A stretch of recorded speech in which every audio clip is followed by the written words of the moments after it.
GB चॅनलला 44 बिंदू असतात, स्टमकला 45 बिंदू असतात. असे वेगवेगळ्या चॅनल्सच्या शरीरावरनं जाणारे प्रवाहपथ, त्यातला प्रत्येकाला वेगळ्या वेगळ्या ठिकाणी वेगळे संख्येमध्ये बिंदू आहेत प्रत्येक चॅनल्सचे. ते आपण नंतर हे करूच. आज फक्त ओळख करून घ्यायची आहे म्हणून आपण थोडंसं बघतोय ह्या गोष्टीकडे. तर एकंदर शरीरामध्ये 12 चॅनल्स आहेत.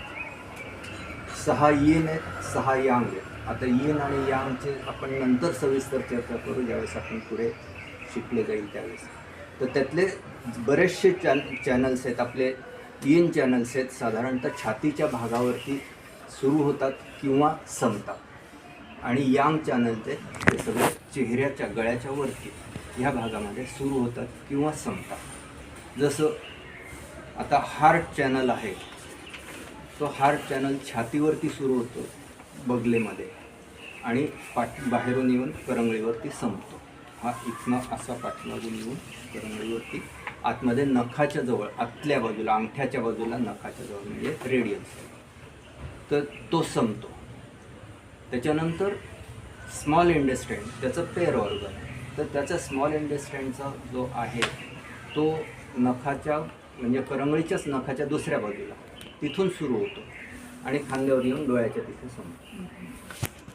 अशा पद्धतीने शरीरावरती हे वरून खाली आणि खालून वरती ऊर्जा प्रवाहपथ चालत असतात. आणि त्याचे एक सिक्वेन्स आहे.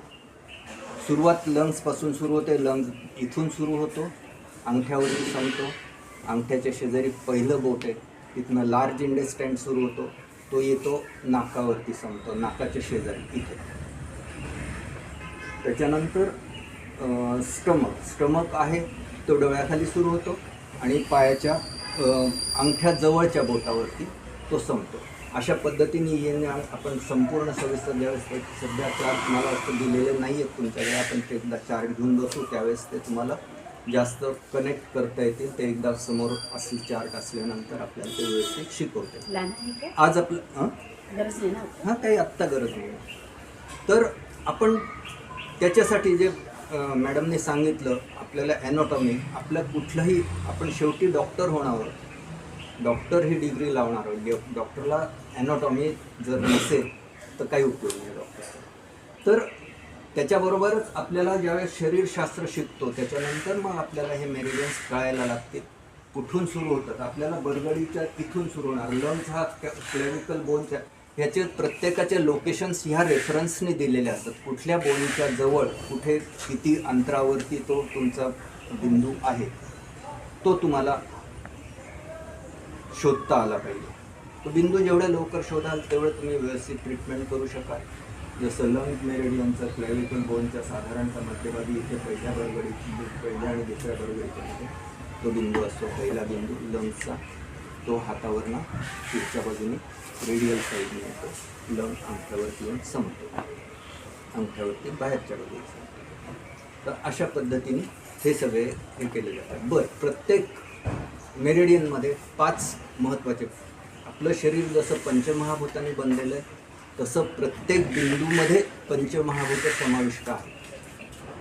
पण हे 5 जे महत्त्वाचे बिंदू सांगितलेले आहेत ते 5 महत्त्वाचे बिंदू प्रत्येक एका तत्वाला प्रतिनिधित्व करत असतं किंवा त्याचं आधिक्य त्या भागात असतं. जसं आपण त्रिदोष म्हणताना त्रिदोष वातपित्त कफ जोपर्यंत संतुलित आहेत तोपर्यंत माणसाला आजार होत नाही. एखाद्याचा वात वाढला बरोबर तर त्याची आपण प्रकृती वाताची म्हणतो आणि मग त्या पद्धतीने आपण त्याच्यावरती ट्रीटमेंट करायचा प्रयत्न करतो. एखाद्याचा कफ वाढला, कफाची प्रकृती म्हणतो, तर त्या पद्धतीने त्याच्यावरती आपण ट्रीटमेंट करतो. तसं ह्या 5 विशेष बिंदूंचं काम असतं. त्या म्हणजे वात पित्त कफ जसं आपण म्हणतो तसं हे 5 महाभूतांचे 5 आकाश, त्याच्यानंतर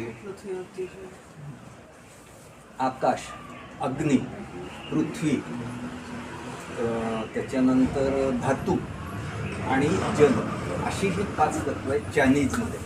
आपलं पंचमहाभूत वेगळे, ॲक्युप्रेशरमध्ये पंचमहाभूत थोडासा फेरफार केलेला आहे त्यांनी, पण ते हे करतात. प्रत्येकाच्या आधिपत्याखाली येणारे आजार त्याच्या हे केलेले असतात।